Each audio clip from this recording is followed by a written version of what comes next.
महाराष्ट्रभरातून सर्व उबाटाचे कार्यकर्ते असतील, पदाधिकारी असतील, इतर महत्त्वाचे लोक असतील, इतरही पक्षातले जे लोक आहेत ते देखील या ठिकाणी एका विश्वासाने शिवसेनेमध्ये दाखल होतात। कारण शिवसेना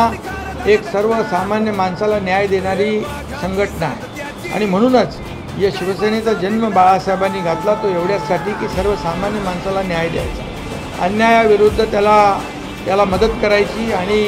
या ठिकाणी विकासाच्या माध्यमातून राज्याला पुढे न्यायचं। आणि त्यामुळे संपूर्ण राज्यभर आणि देशभरामध्ये शिवसेना एक मोठ्या वेगाने पुढे जाते आहे आणि म्हणूनच या सर्व पदाधिकाऱ्यांचा